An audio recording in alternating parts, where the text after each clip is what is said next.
Peut-être deux mots sur Génie des lieux très rapidement. On est une société de conseil indépendant qui travaillons sur les lieux et les transformations des modes de travail. On ne vend pas de mobilier, on ne vend pas de solutions, de tiers-lieux sur des plateformes de réservation, on ne vend pas de travaux, on est vraiment conseil indépendant pour conseiller nos clients selon leur intérêt. Voilà, depuis 20 ans, on accompagne nos entreprises dans ces projets de réaménagement.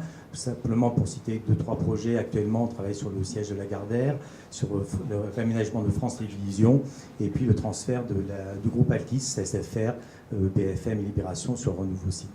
Donc on a une expérience de projet depuis 3-4 ans sur des projets de flex, comme la Société Générale, des expérimentations sur BNP Paribas, sur BETC et puis sur Schneider. Pour parler de cette évolution des solutions de flex office qui développent depuis quelques années. Donc Bureau-Lit, pour être très clair, c'est une marque de conseil qui développe depuis quelques mois une nouvelle offre de conseil spécifique au nouveau mode de travail nomade, voilà, d'accompagner sur ces transformations d'environnement et de mode de travail nomade.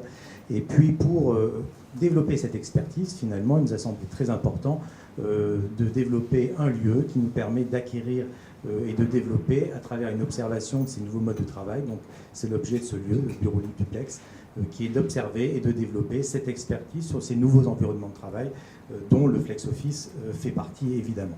Donc un acteur quand même majeur, il y en a d'autres évidemment, mais en tous les cas, Génie des lieux est un acteur majeur de cette transformation d'entreprise. Voilà, nous depuis 20 ans, ce qui nous intéresse, c'est vraiment que le lieu devienne sens pour les collaborateurs dans un souci d'efficacité et de performance.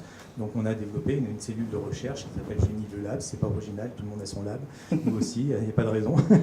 Donc il y a trois sociologues, 2 ergonomes, pilotés avec le consortium de recherche de l'Île-d'Adam, le CERDEIA, qui développe de nouvelles pratiques sur le FM. Voilà, donc on s'inscrit dans cette problématique de recherche, d'expérimentation, puisqu'on est sur l'expertise. Alors il y a quelque chose qui est important de dire, c'est qu'évidemment toutes les sociétés qui interviennent, soit à titre pour elles-mêmes faire des économies, soit en étant un interlocuteur de ces changements de société, ont évidemment un intérêt financier à fonctionner, à croître, etc.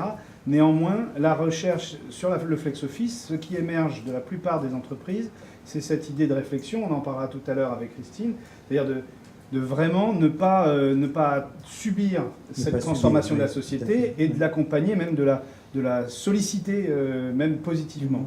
Donc là, justement, quand ces entreprises, elles arrivent, elles viennent vers vous avec une demande qui peut être parfois, comme disait Dominique, assez immobilière, assez mobilière.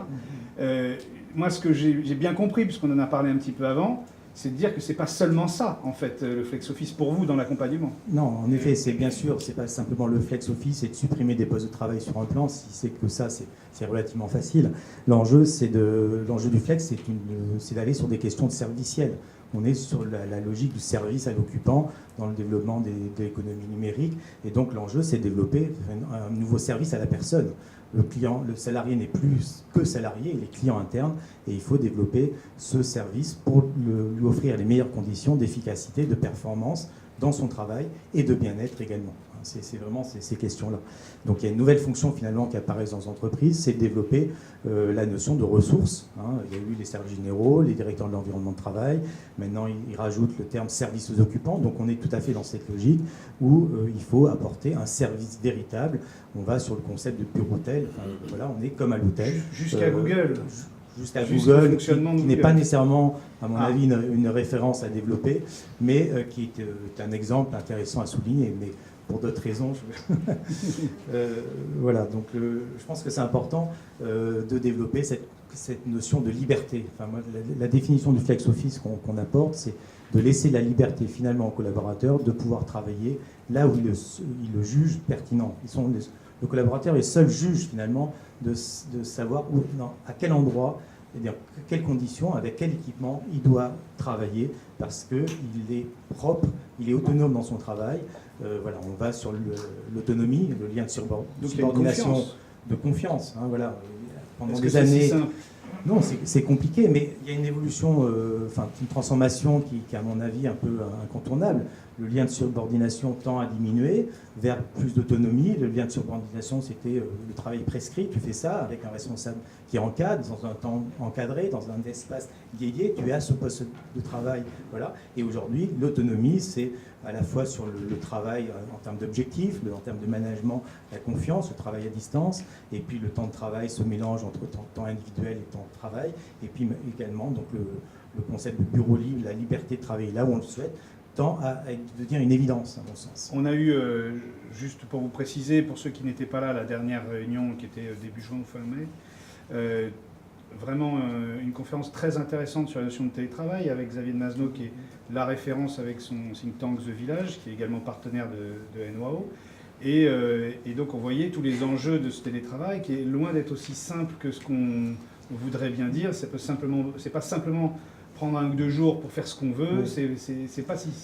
Voilà, donc ça fait le lien finalement. Voilà. Je pense que quand on parle de flex office, c'est une accroche, mais il ne faut surtout pas rester au milieu du gué, travailler sur la mobilité interne au bâtiment. Il faut traiter la mobilité dans sa globalité finalement, la mobilité externe et la mobilité interne. Donc cette liberté de travailler là où on le souhaite, ça englobe le télétravail domicile, le télétravail dans des tiers-lieux pour ceux qui ne peuvent pas, ceux qui ne veulent pas, ou qui en ont marre au bout de 6 mois ou 1 an de travailler dans des tiers-lieux professionnels, dont ici est un exemple qui se veut être démonstratif des possibilités, et puis de mobilité dans l'entreprise, dans des tiers-lieux existants, coworking, ou dans le flex office. Mais l'offre de services aux collaborateurs doit être aujourd'hui globale.